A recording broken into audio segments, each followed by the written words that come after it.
Hey, looks like we've got a good group going. Numbers are creeping up a little bit, but let's get started to be respectful of everybody's time. So, hello and welcome to today's webinar, A New Quality Signal, What HLC's Short-Term Credential Endorsement Means for CPL and Partnerships. See, we've got a good group in attendance today. I'm Elizabeth Warner, KL Senior Director of Event Operations, and it's my pleasure to welcome you to today's webinar. KL is a nonprofit membership organization that was founded 52 years ago to help organizations succeed by providing expertise, resources, and solutions that effectively support adult learners. KL members take a stance to build a transformative and equitable culture of lifelong learning and economic empowerment. Today's webinar expands on the Higher Learning Commission's new short-term credential provider endorsement, which introduces a quality signal designed to bring greater transparency and clarity to the marketplace. So very exciting stuff. Before we get started and handing it over to our experts, a few quick reminders. Attendees are muted. You are not on video, but we would love to see your engagement. We see some folks are engaging in the chat. Please feel free to put your comments in there. There is a Q&A function. You can put your questions in there. We will also monitor the chat. The webinar is recorded and a recording will be shared about within 5 days or so to everybody who registered to attend. So with that, I'm going to turn this over to Karen Solomon, Vice President and Chief Transformation Officer at HLC. Karen? Great. Thank you so much. Welcome, everyone. We're going to talk a bit today about how we got to building a credential lab, and then talk about where we're at this point in time. So before we get started, on all of those slides that we've got prepared, I'd like to turn it over to my co-presenter to introduce himself. Thank you, Karen, and thank you everyone for coming. I'm Nick White. I'm the Chief Learning Officer for Sophia Learning. I've been in higher ed for more than 20 years, mostly in the instructional design and course development area, focused on adult learners, primarily competency-based education, credit for prior learning.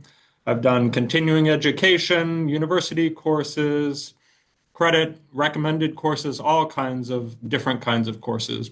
In my current role, I'm responsible for the academic standards and processes in our relationships with third-party quality assurance organizations and processes. So everything we do with our partners is based on trust. So we were really pleased to engage in the pilot with HLC and in the process, and happy to share what we learned here today. Thank you, Nick. I'm Karen Solomon, Vice President and Chief Transformation Officer at the Higher Learning Commission.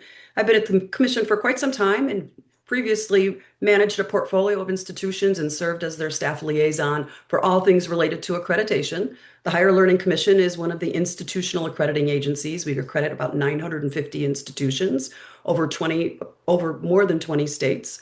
And we serve all different types of institutions, community colleges, public, private, research universities, faith-based, community colleges, I mentioned that already, and tribal colleges, maybe an art school or a med school also thrown in there. So we have a wide range of institutions, but we felt there were some opportunities for some more quality assurance programming and frameworks for other types of post-secondary providers. So we're going to talk a bit now about the dynamic and growing landscape of micro-credentials. Back in 2020, in the midst of COVID, we convened a group of stakeholders in higher education to really think about what is changing out there in higher education. We've been pulling these groups together since 2017 to talk about different things that are changing in the higher education ecosystem. And in 2020, we really started looking at what are credentials. We're hearing more about it from institutions and other different areas and things like that. One of the participants in the stakeholder group was Roy Swift from WorkCred, and he had created this type of schematic that showed all of the different entities of where credentials were being offered. And higher education in this slide is in the bottom right-hand corner, but you see boot camps, employers, apprenticeships, the federal government, state systems, state federation boards, academic institutional accreditation, and then also the professional and trade associations.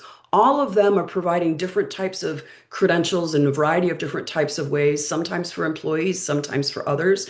And there may or may not be some quality assurance systems available to actually review those different types of credentials. And what are we talking about when we talk about credentials? It is what we call the octopus of credentials. You may be looking and thinking about doctoral and master, baccalaureate, and associate's degrees, and they're on here, but also could be verified skills, military training, competency-based education, apprenticeships, badges, licenses. It goes on and on. But what's interesting about that, we don't have a understanding of what the terms are for these different types of credentials. We also don't understand who is offering those different credentials. The Credential Engine just published their most recent report at the end of 2025. And what's interesting is we've now moved up to, in their count, 1.85 unique credentials across 7 different credential categories. And in that report, they also find that over 135,000 providers are delivering those credentials. And a small percentage of that overall count are colleges and universities. So we know there are many other providers that are out there. And the expenditure level, $2.3 trillion of total annual expenditures. And so there's a lot of activity going on there. The report also identified that there were 264,000 degrees that were awarded. And that could be for Title IV eligible, non-Title IV eligible, and degrees from foreign universities. There's certificates, 486,000 certificates, 6,000, almost 7,000 certifications. And then we go down to micro credentials at 3,300, licenses, occupational licenses at 14,000, secondary school diplomas at 52,000, and then badges, over 1 million badges. So what do we need? Learners need high quality credentials that help build skills and stack towards degrees or some other type of credential. So they're not just one-off necessarily credentials that may or may not support mobility. That's what is needed out there.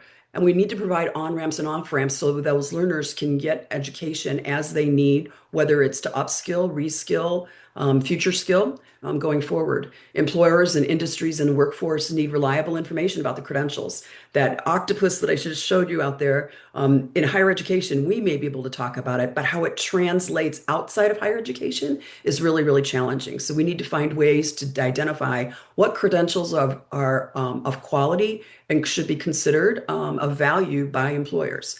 And then college and universities need support and guidance in engaging with these different types of external partnerships that are growing and also transforming their institutional offerings to meet the needs of the 21st century learn and work ecosystem as we go forward.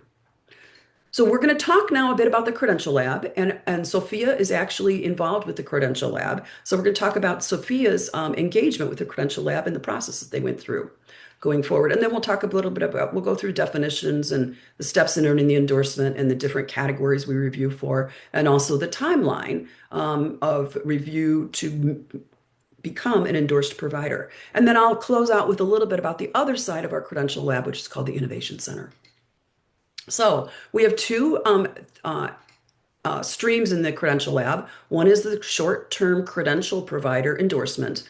And that is to identify quality assurance of provider organizations. And then it's designed to be a way to identify trusted providers through these HLC endorsement badges that they earn, a badge that they earn, and they can demonstrate that through that organization's different media offerings and things like that. This is a voluntary opportunity for providers to say, we've stepped up to the plate. And we've been able to meet the expectations of HLC in this realm. The other side of the Credential Lab is an innovation center, and it was designed to be a way for not only these providers, but also institutions, workforce boards, state agencies, and things like that to provide a network hub. We're providing resources and tools. We're beginning to offer training and technical assistance, and then in the future, hoping to provide employer and provider support. So who is a provider? It's an entity that is not a degree granting institution at this time. We have had inquiries about institutions that may want to gain some type of endorsement, and we're starting to work on that. But we just launched this whole initiative in September of 2023 and built the framework with several design teams, built the evaluation side, and then also opened up the application. And our first applicants were brought in, sent in applications in October of 2025. And so this is a relatively new process, and we're still refining it as we go forward. So these providers create, deliver, or award short-term credentials and with the expectation that these credentials are aligned with what workforce needs are, and they're working to advance learning for the job market. And these are short-term credentials. We don't have a specific week or month period of time, but they're designed to be something that learners can move in and out of at a pretty quick pace. So a little bit about Sophia and how we fit in. We function in two spheres, kind of an employer focused sphere with these short-term credentials and other programs, and then our college level courses that we may be more well known for. So we're proud of what we do and the quality we provide. So we jump at the opportunity to share what we're doing and have it evaluated by third parties. So what we're talking about here today is the first one, our short-term employer-facing credentials, and that's the program that was reviewed by HLC through this process. Our other college level courses are reviewed by the Distance Education Accrediting Commission and their faculty, subject matter experts, and American Council on Education in their learning evaluations program. And both of those apply to our public catalog of college level courses. So it's important to make this distinction here about we have a multi-layered approach to external quality assurance, and today we're talking about our employer-facing short-term credentials. Yeah, and what is that endorsement that Sophia has earned? They've gone through a quality assurance review, and this endorsement applies to the provider, not the individual credentials. And there have been questions about that over time. And it aligns with the provider's offerings for short-term credentials. And as Nick just mentioned, it does not apply to the college course division of Sophia. So want to make some clarity there in terms of what we're looking at when we're looking at an entity. There may be several different divisions within an organization. And we've got some other providers that have different divisions, and we're honed in on the offerings that they have submitted as part of their application. So, and then what is the relationship or distinction between accreditation and endorsement?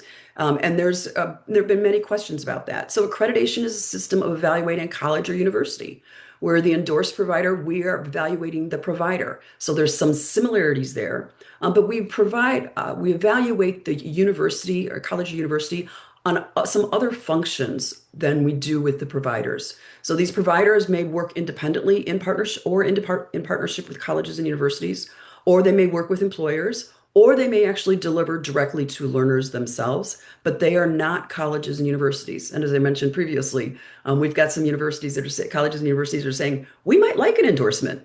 So we're looking into that and we're having conversations about that.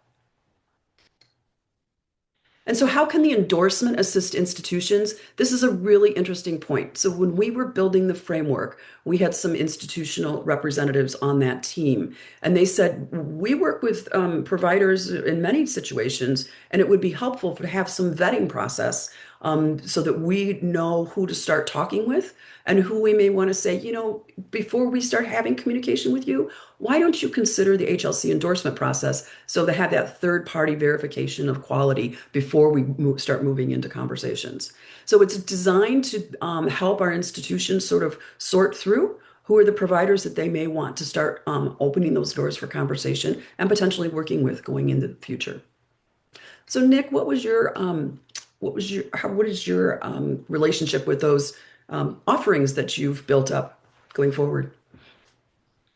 Yeah, we got a response right away when the press release went out. Current partners, even though it wasn't about our college level courses, we're really happy to see this recognition from HLC and happy to see the direction of this third-party validation of short-term credentials and the criteria used, how it was talked about it. Very helpful move for the industry. And while again, it's not focused on the college level courses, those institutional partners expressed, that it was really positive for them to see this kind of quality assurance process, and that Sophia had put themselves forward for it to be evaluated. So it was a very positive response from our partners. Great, thanks. So we've had one cohort apply. We're working in a cohort fashion. The next cohort, we've had two cohorts apply, excuse me. The third cohort application deadline is July 24th. And so we're in conversations on a regular basis with providers that are considering submitting an application, they're also looking at the categories that we review and realizing they need to do some work before they should submit an application. And we'll talk a bit about more about that. So what are the steps about earning the endorsement? That time of preparedness needs to be considered. Some of our entities that want to apply realize they can't pass some of our expectations, so they need to do some additional work before they would apply to become an endorsed provider. Once they've got all of that bundled together, they will submit that application, submit the application fee, and then we conduct the evaluation. The evaluation is conducted both by HLC staff on some elements and then external reviewers that are also engaged in this process. And then we notify the provider once the once the evaluation is done.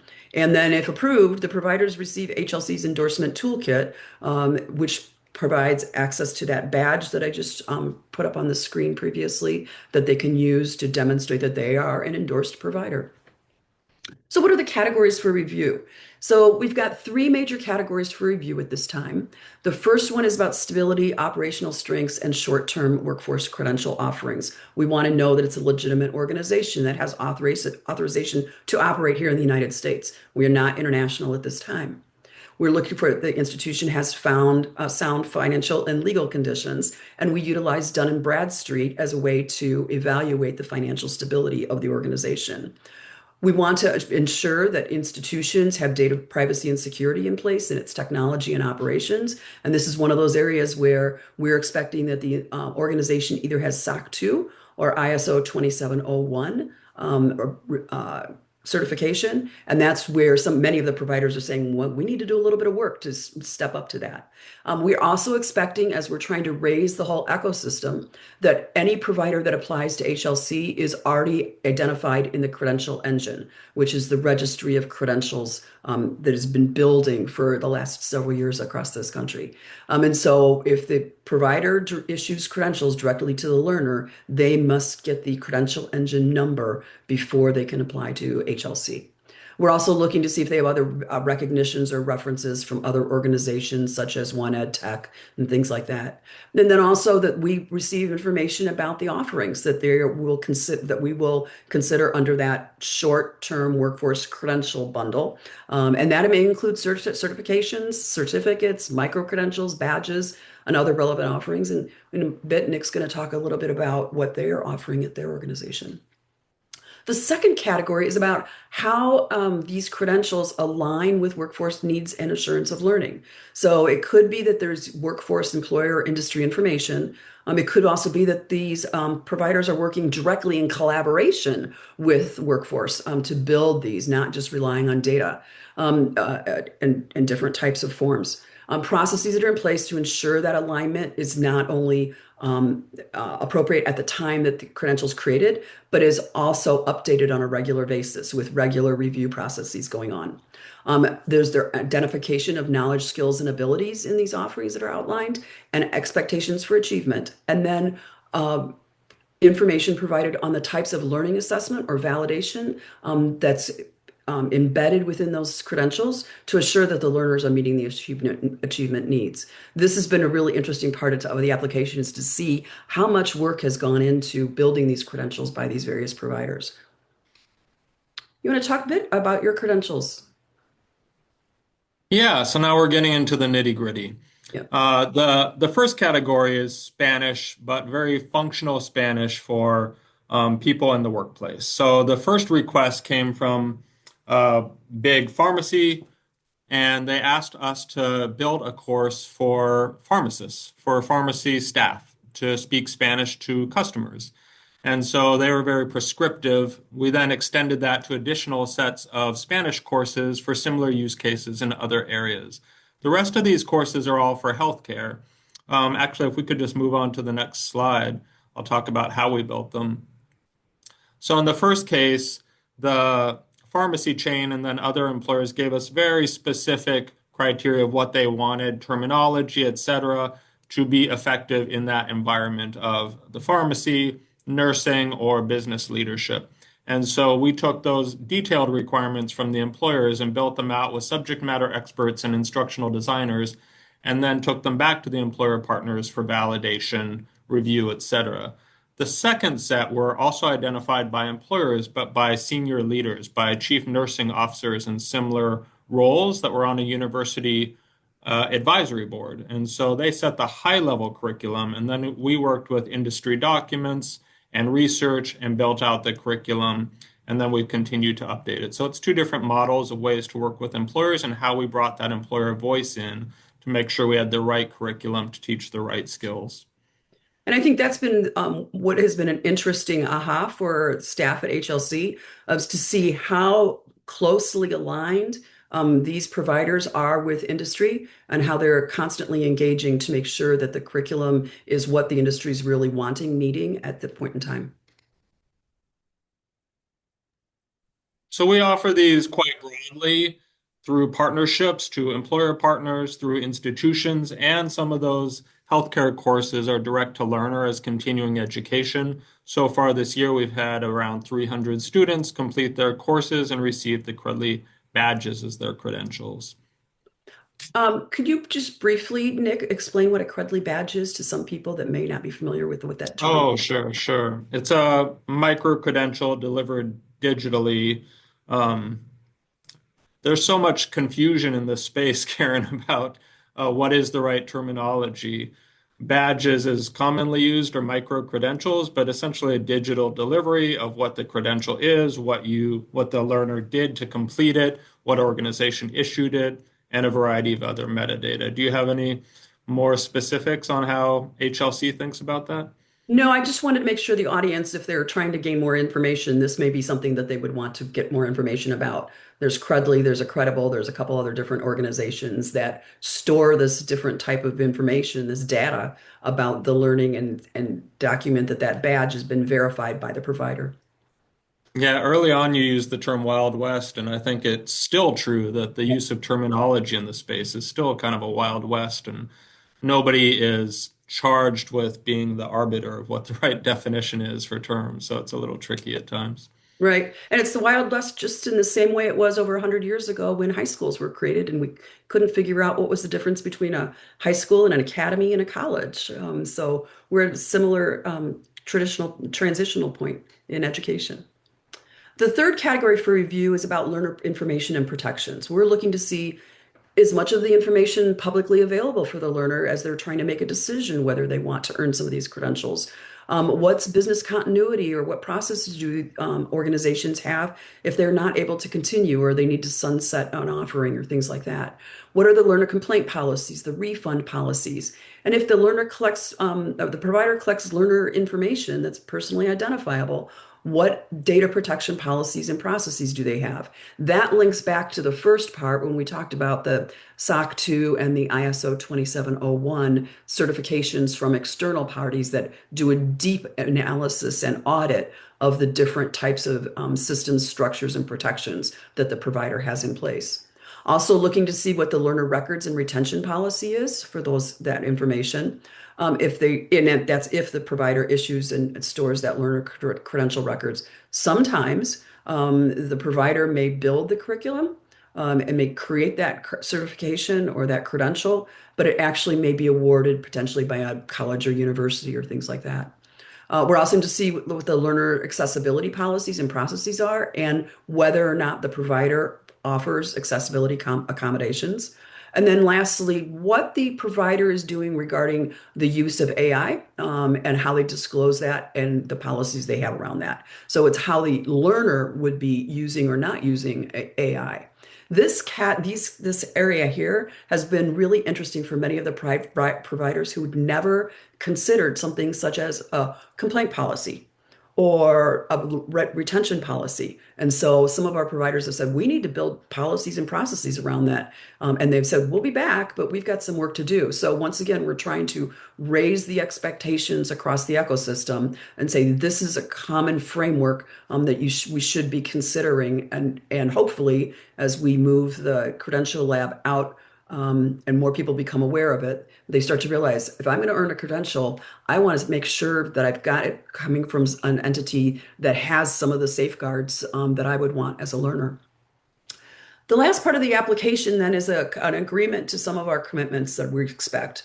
There's some endorsement requirements. There's full participation in the endorsement process, truthfulness and transparency to HLC regarding the provider, the status of the offerings and things like that, public disclosure expectations, and then intellectual property payment when invoiced by the commission, and then what would occur if a failure to abide by these commitments. So what's the timeline of being endorsed? We're actually taking about 6 weeks to move through the application process. And that is a full review of the application for completeness when it comes in. It moves out to our external evaluators for a few weeks.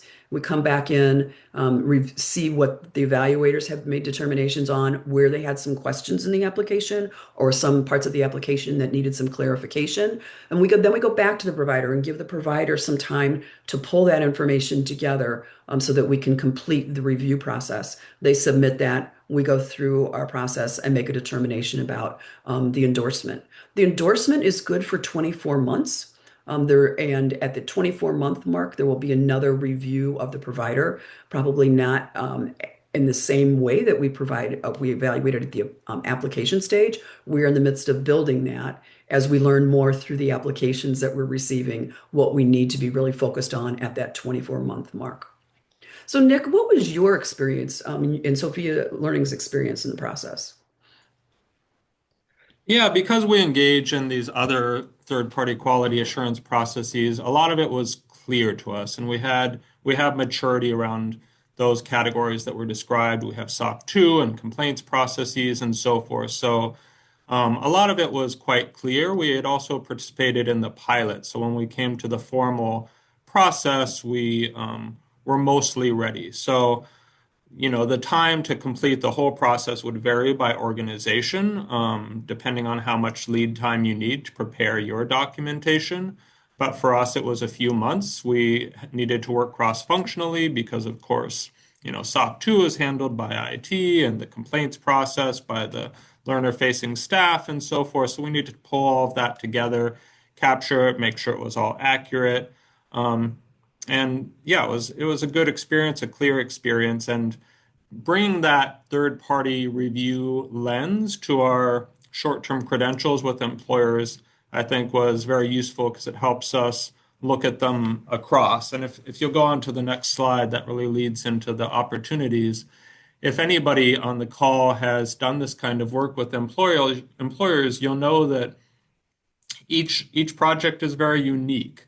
And so that maybe stands in contrast to other kinds of credentials. You really work with the employer on exactly what their needs are and how they want to work. And so that can mean there's some inconsistency in how those are set up because you want to serve the needs of those individuals, those employees.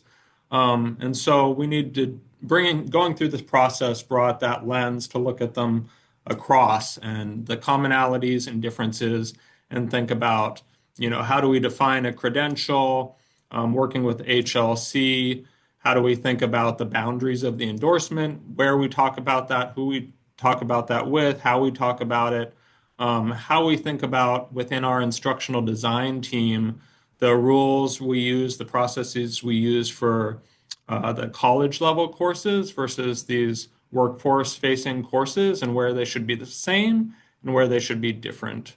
And then we do have some outcomes measurement, but that has also varied by employer, often based on, what kind of data they're willing to share. And so how we think about that systematically is something we look forward to doing more work around. Thanks, Nick. And you just mentioned that element of outcomes. And I think it's time for us to talk about outcomes and what's shifting out there in the ecosystem. We've used this framework, this two-curve framework, to just sort of describe where higher education, post-secondary education is at this point in time. The first curve starts in the upper left corner of the slide and swoops down to the bottom right corner. And the second curve starts at the bottom left corner of the slide and goes up to the top right corner. And so they intersect in the middle, and that's where we're at right now. We're in this sort of messy phase of trying to figure things out. We've already mentioned the definitions challenge and things. But going forward, we also want to build out this outcomes category. It's one thing that the design team and our leadership advisory board are working on it right now at this point in time.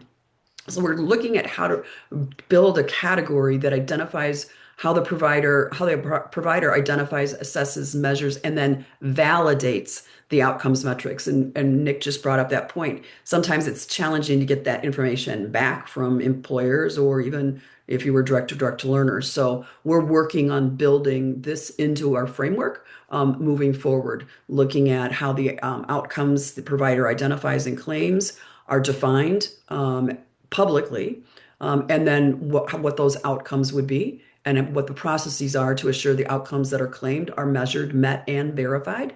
And that's something that we will continue to build on going forward. That will be something that we will include in the Innovation Center in terms of programming for our institutions and for our providers. And then there's also processes and evidence to assure that the provider is using that outcome information for continuous improvement. So that goes back to that second category area of information that assures that they're relevant and current. And we understand these credentials will shift and change on a pretty rapid basis. That's just what employers are looking for, what the market is changing for, and things like that. So there's going to be ongoing continuous improvement expected for these credentials. So we're going to shift right now. We want to make sure that we leave some time for questions and comments and just reflection for this session. But I want to talk a little bit about the Innovation Center. This Innovation Center is really designed to help different entities build different types of credentials, really focusing on that credential innovation to create new pathways that improve the learning experience for those different learners and also assist in building the labor market and building skills data and things like that going forward. So we launched this past fall. We called it a design camp. It was a pilot where we had 14 institutions come together and work through a multi-month exchange where the institutions that were very new to considering or very early in the process of designing short-term credentials could start to build infrastructures. So they actually participated in a four-part webinar series and coaching with some of our mentors that were involved in that group. And they looked at credential innovation, change leadership, skills validation, competency-based education, engaging with workforce to determine and find what their needs are, and then work together to meet those needs. And then also to learn how some institutions have actually moved into building stackable credentials for their existing degree programs or their new degree programs. And at the end of this pilot, each institution had created a credential innovation action plan. And then they worked on that through this multi-month initiative. And that's what we will be launching in the fall for cohorts of institutions. We're just putting everything into play and finishing up the evaluation of the pilot so we can make some refinements going forward. Nick, I think that's it for today in terms of slides, but I'd like to turn it back over to our host and identify any questions that may be coming in or reflections. Yes, thank you so much. I definitely feel like I've learned a lot, and we do have a couple questions that have come in. One question is the endorsement national? Yes, the endorsement is national. Mhm. Awesome. What's nice about the Credential Lab, it's not bound in federal regulation in any way, in the way that accreditation is, so that we have more flexibilities in a variety of different ways related to the lab. Okay. And then another question that we have is the endorsement by provider or by credential? It is by provider, and they submit as part of the application their list of offerings that they are including in that representation of and then providing evidence of what's expected for those different credentials, the different types of assessments that are utilized, and things like that. But similar to colleges and universities, we accredit the college or university. We don't review every single offering that an institution provides, and we're doing the same, sort of mirroring that with the lab. Okay. Another question, could you explain more about accessing use of AI by students? Sure. The application asks how the institution is informing students or has policies about student use of AI, recognizing that some providers that we've spoken with are not even familiar with how to address that. So making them aware that they should have information available about that and policies and processes so the learner understands what can or cannot be utilized as part of their experience prior to enrolling in the credential. Okay, is there a plan to extend the endorsement to the college level offerings for Sophia? We're looking at the lab to identify different types of credentials, not individual courses. And so we are not looking at this point in time for the college courses to actually be recognized within the endorsement of a provider. They may lead to a degree at some point, but that would be a pretty big shift because there many times those providers, and Nick, you may want to step in here also. Many times those learners, excuse me, are not enrolled at an institution. So not sure what credential they would potentially be applying them to. Is that a fair statement, Nick?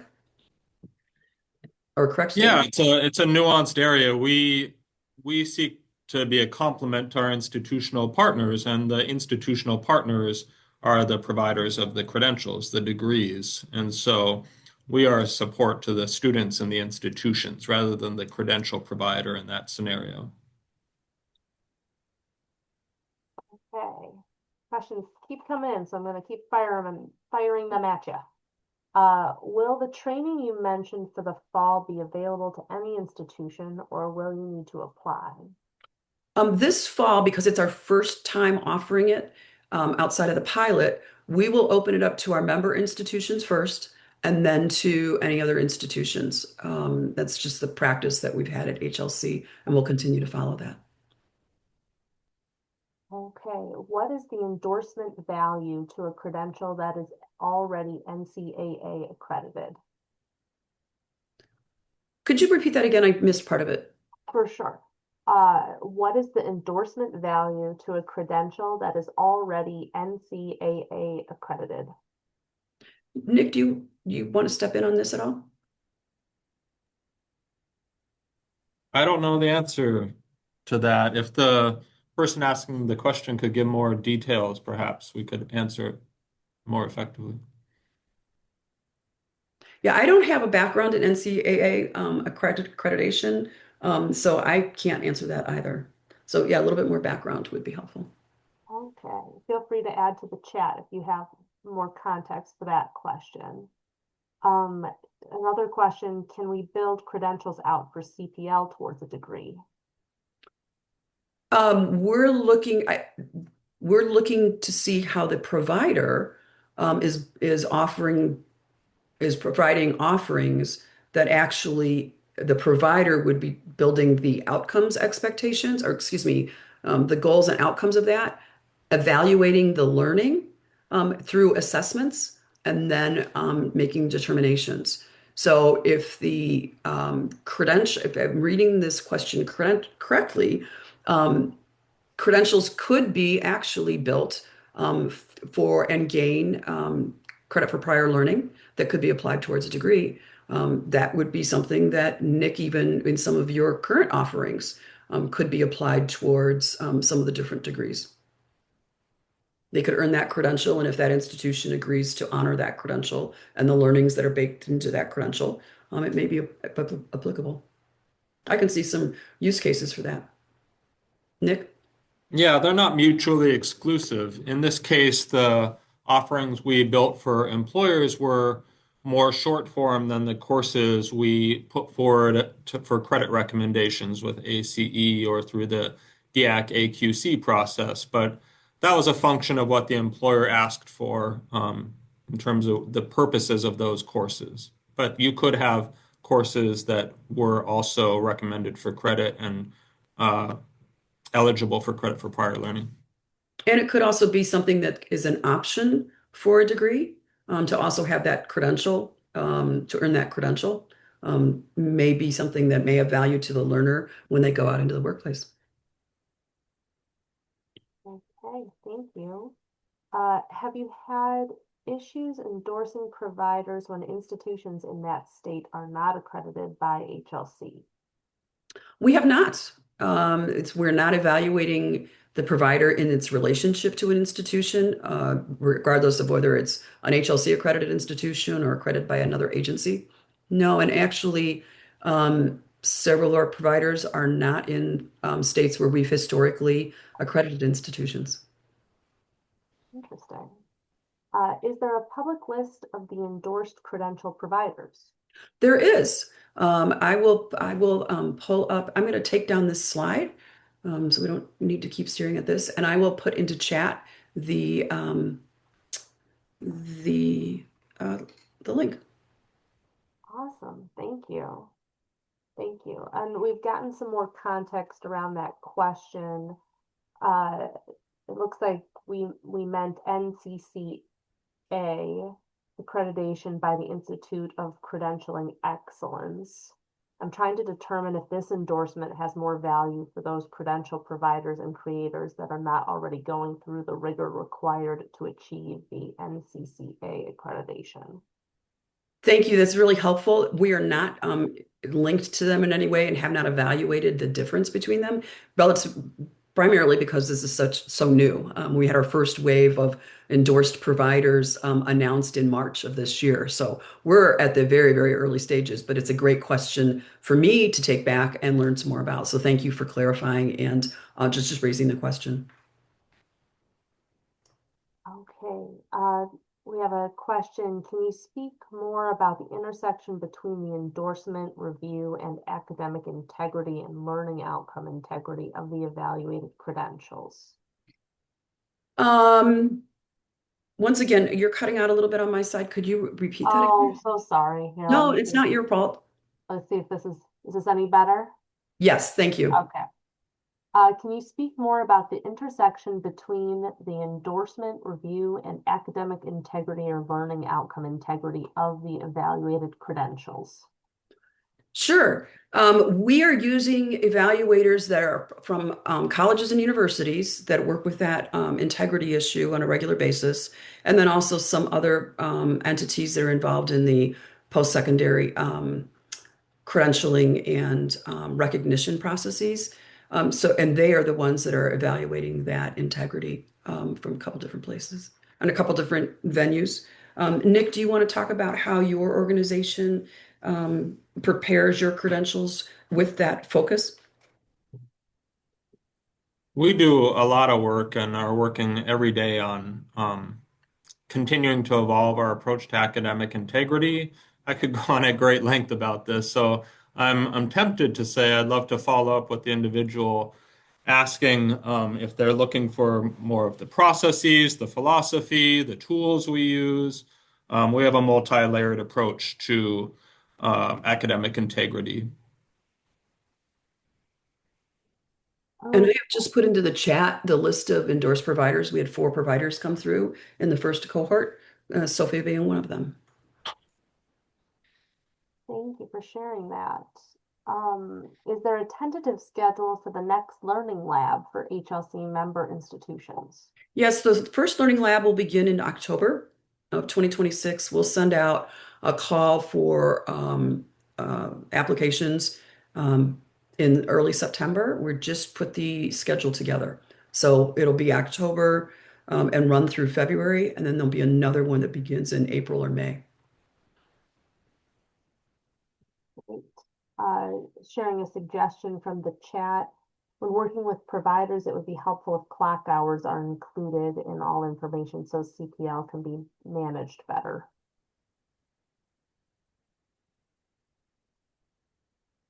Nick, how do you, what information do you provide regarding your offerings? We don't use clock hours. All of our programs are competency based on completing the assessments. So I understand that's an appropriate model for certain contexts, but it's not one we've used. Okay, thanks for sharing that. And I see one more question. Will there be samples of the forms used, program assessment review rubrics? The forms used by the providers for the credentials or the evaluation of the providers? That is a good question. I think the former, but if the question asker wants to, oh, evaluation. Yes, there will be forms available. Oh, great. That was rapid fire question time. If anybody has any more questions, feel free to enter them in the next moment or so. But otherwise, I just want to say thank you to Karen and Nick for spending this hour of the afternoon with us to share all of this very, very intriguing content. Very interesting to see how this will all proceed, and very exciting stuff. Well, thanks for hosting us. And I've put into chat the information about the list of providers and then overall credential endorsement. So you can see the application and the process. Yeah, thank you to the KL team and to Karen and HLC. It was a pleasure to engage in the process and share what we've learned. Happy to answer any other questions. Okay. And you've got our email contact information on that from that last slide. So thanks so much, folks. Okay, thanks everybody. Thank you for joining us. This will conclude today's webinar, and we'll share out a copy of the slides and a recording in the next few days. Thanks everybody.